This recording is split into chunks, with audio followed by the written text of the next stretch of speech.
All right, so that was Jim Phillips. Thank you, Jim. So now I'll introduce Cian Westmoreland, whistleblower and activist, tell their tale. And everybody, please give a loud round of applause for our special guest of honor, Cian Westmoreland.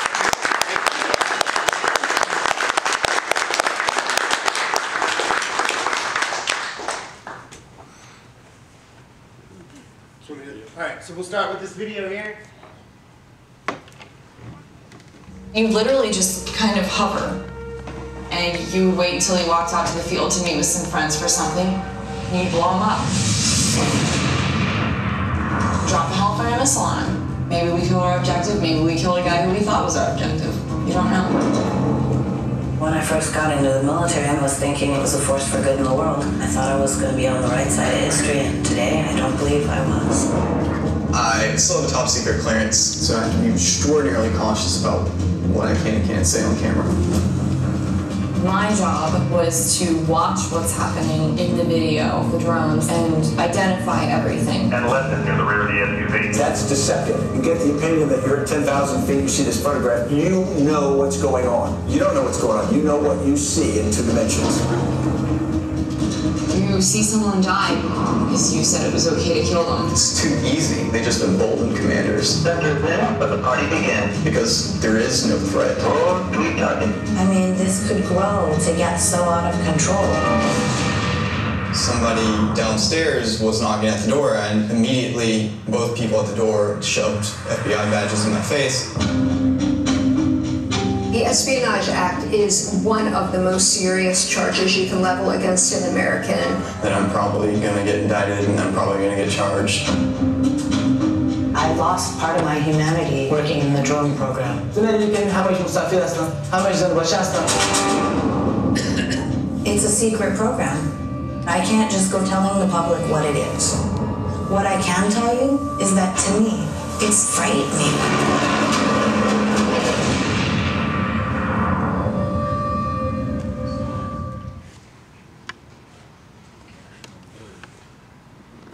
Hi everybody, I just wanted to thank you for having me. It has been a long journey up from Tijuana, and Tijuana itself has been a long journey. Can everybody hear me okay? Yeah. Better now? Okay. So I just wanted to start by telling you a little bit about where I was at before I joined the military. My father was a Russian linguist. We moved around the world, all over the place, and one of those places was in Armenia in 1997. So that was the first time I was exposed to war, I guess you would say, in the sense that I saw what the after effects of war were, because they had been fighting the Azerbaijanis for almost 2 decades, and it was right after the fall of the Soviet Union. So whereas most people were happy and celebrating, they were just trying to survive. I lived on a street with kids that their parents couldn't afford bread.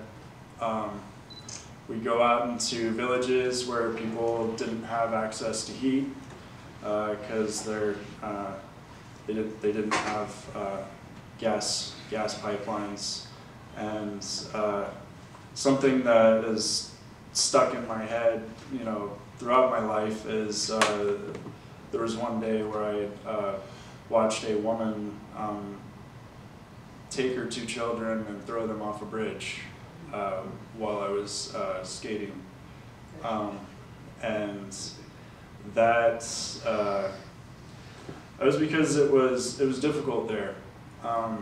You lose a breadwinner in the house, and you don't really have many options. That option might have seemed like a better option than others.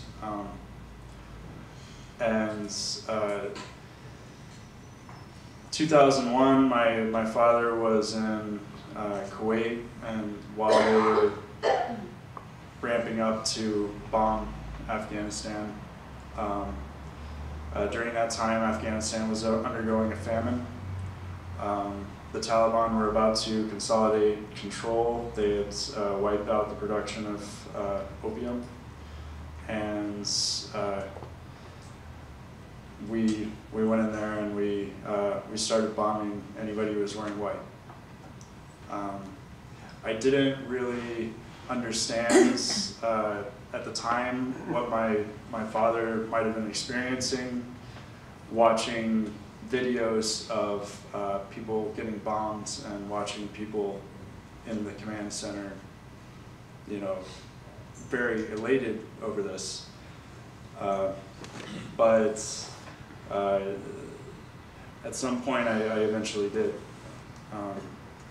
I joined the Air Force in 2006. I went to Keesler Air Force Base. That was my first training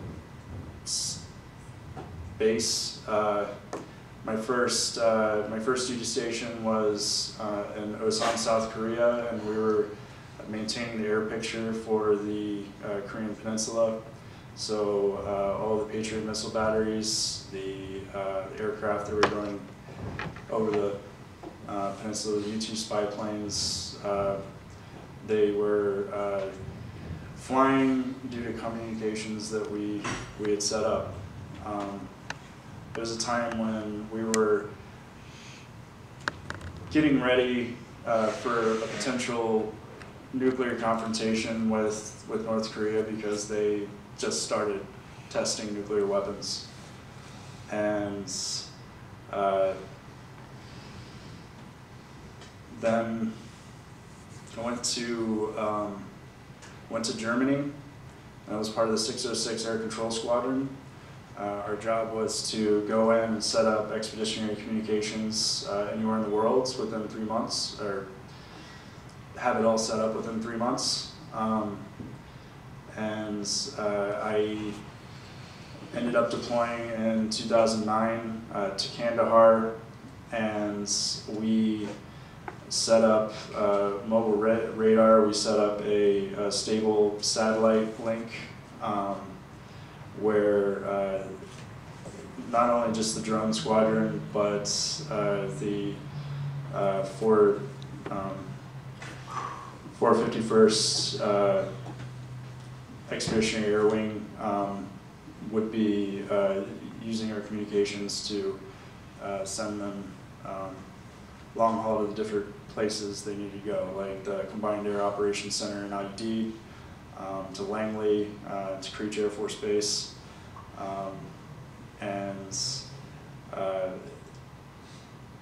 in the day-to-day, one might say that what we were doing was kind of a banal activity.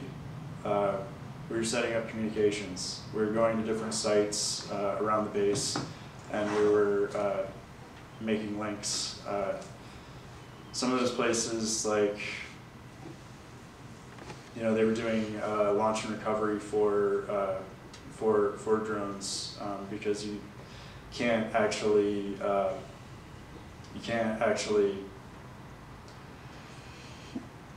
make a drone take off or lands from Creech Air Force Base because you might lose signal.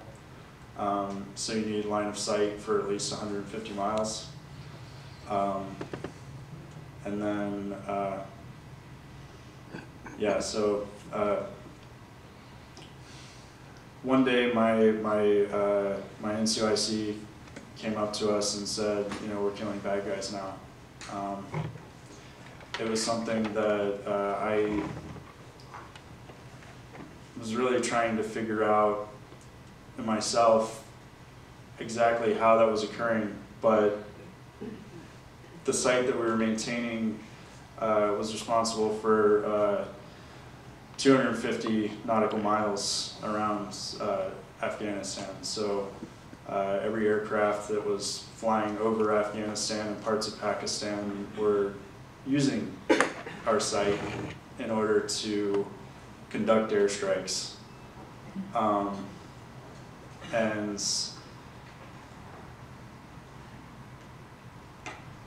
it was something that I felt was heavy at the time because we were, we had kids on the other side of the fence and they would be begging for water. Couldn't give them water, and I would think every day about the conditions these people are living in and how desperate they might be living in those conditions. And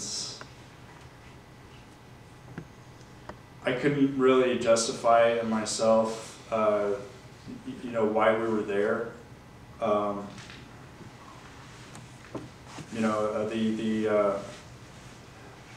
The attacks of 9/11 didn't seem to really justify the massive bombing campaigns that we had done on that country, and I would have liked to see it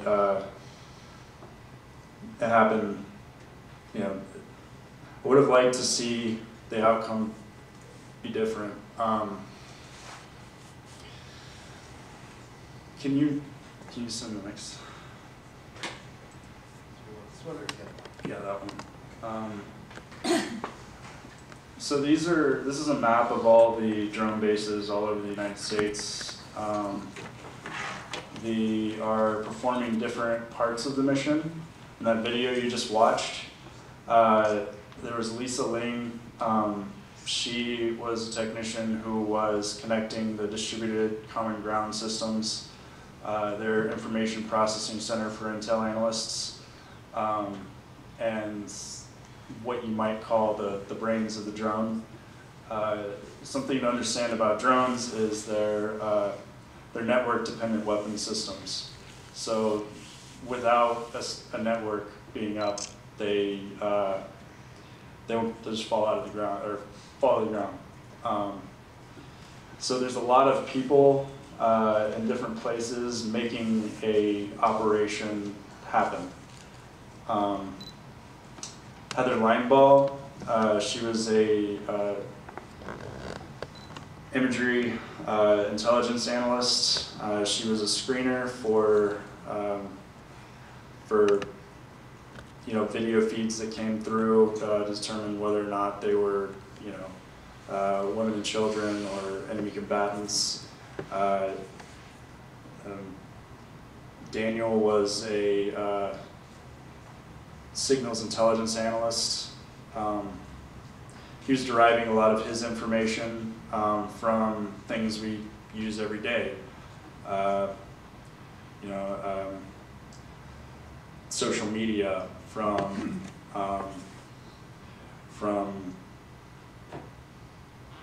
cell phone calls, you name it, making connections to locations and building a picture off of that.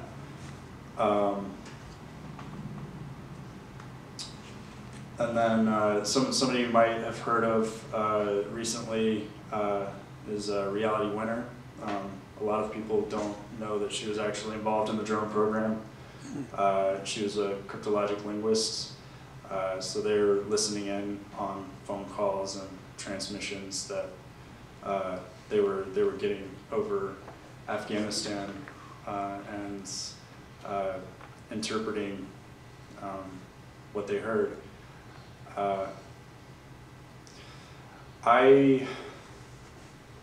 I started thinking a lot about how drones are not very much like any other type of way we've conducted war before. I mean, when you look at the telegraph, it allowed the British Empire to maneuver around its colonial subjects much faster than they could respond, because they could have communications that were instantaneous. They were collecting data on the different groups, and they were playing those different groups off of each other.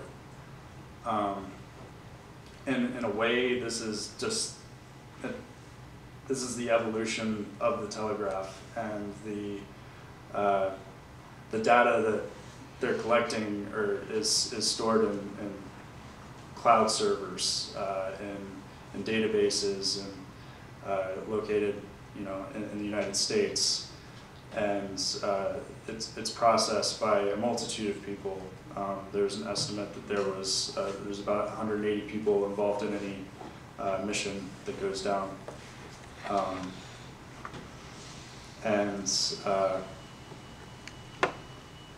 yeah. So I started really thinking about what the effect of our daily actions are. It takes about 1 million people to build a cell phone, they say. There's a lot of different parts that we don't see. There's a lot of different parts in our society that, that make up our society that we don't see, but we probably wouldn't agree with if we had seen it.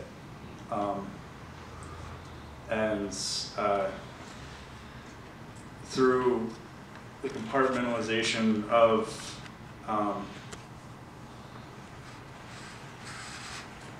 the different roles that we're playing, and the separation from what the overall mission is, like, there's a lot of room for potential mistakes. When you're using algorithms to get through video feeds that, I think in 2004 there was about 300,000 hours of video feed produced by RPAs. Now there's probably about 20 million, upwards of 20 million. There's not enough people to pilfer through all of that and get information from that. So they're using algorithms to assist analysts in honing in on potential suspicious activity.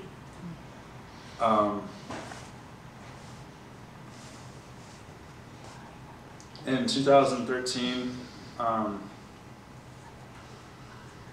there was the Obama administration expanded the terrorist watch list system. There's about 19 agencies that's tracking those connected to suspected terrorists based on reasonable suspicion, which is kind of a loosey-goosey term.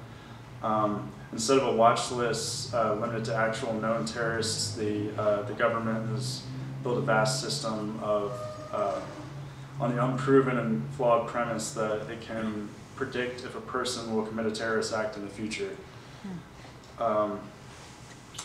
On that dangerous theory, the government is secretly blacklisting people as suspected terrorists and giving them the impossible task of proving themselves as innocent of a threat that they haven't carried out. And this is a big part of it. And this is it's a critical component that I seriously disagree with.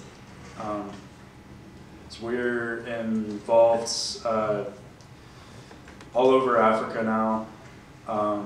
We're involved throughout the Middle East. There's drone bases in Mali. There's drone bases in Niger, Djibouti, and Yemen. There's ones in Saudi Arabia, Iraq, Afghanistan. There was one in Pakistan. A lot of these countries we haven't officially declared war on, and in my mind it sets a dangerous precedent to other countries with similar capabilities that might want to do the same thing. The way international law works is it is kind of customary, at least international maritime law has been that way, and oftentimes it's implemented and enforced whenever mistakes happen. I would have liked to see more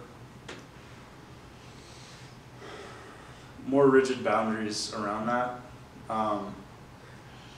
My big fear was somebody like Donald Trump getting into office because he's not careful with what he says. He's not careful with what he does. He's given the military free rein to, do what they need to do, and there's an underlying ideology that I disagree with. It's Pax Americana, this idea that the United States needs to be the unipolar power in the world, and we have to make sure that happens at all costs. And in order to do that, we have a military doctrine supporting that called full spectrum dominance. So when I look at drones, I look at it through a network-centric warfare perspective. That's kind of the backbone of what we're doing, and because of this reliance on networks, we are it exposes it to new threats, which is why we're kind of getting into the cyber warfare domain.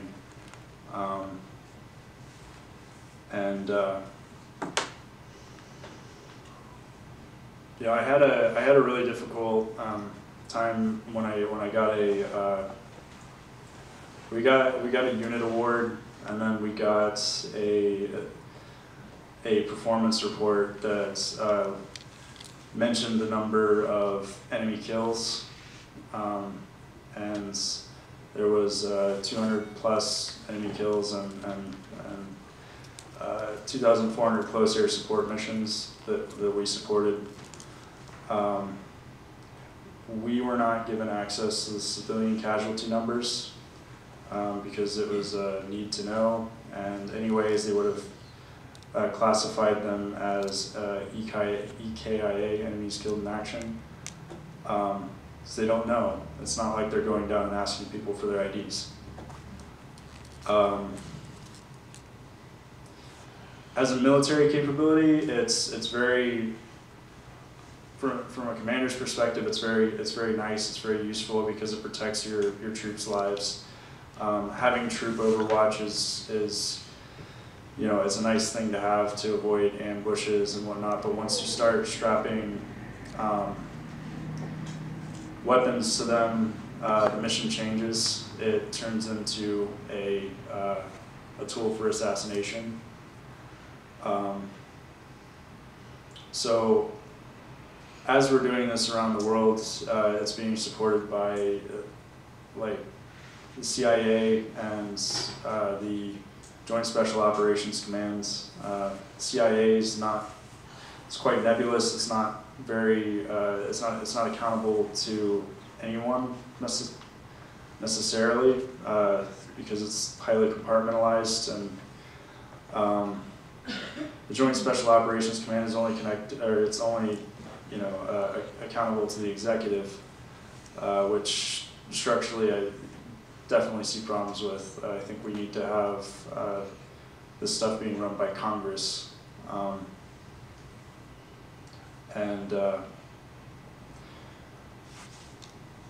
Yeah, I started getting involved with what's happening at the border as a means to heal, as a means to try and like help save lives instead of take them.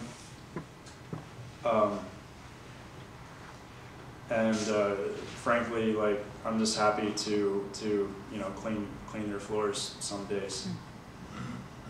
I volunteer with an organization called Gelato, and they also work with the Border Rights organization. They tell migrants what their rights are, and they also help them go through their credible fear interviews, which is often just a rehashing of the worst things that's ever happened to them in their lives. The thing about going through traumatic situations, it's very difficult to it's very difficult to talk about these things. So it's good to have that extra layer.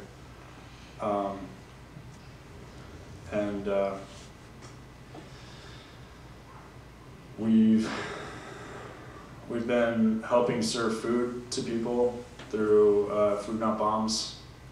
We've got a medical clinic, like a free medical clinic there, where we offer services to anybody who comes through. And if we can't treat them there, we try to connect them with places that they do. Right now, the Tijuana hospital is over capacity. They've been turning people away, so we've been trying to find new places to go.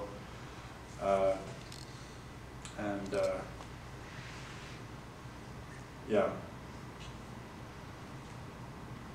There's a lot of really difficult stories that I've heard over the past 3 months, and it definitely doesn't feed into the narrative that these people are, all criminals and animals, and like the administration would have you believe. They've undergone a lot. I mean, I've spoken to a Honduran guy who half of his head was blown off, and he was talking about how the gangs shot his child right in front of him.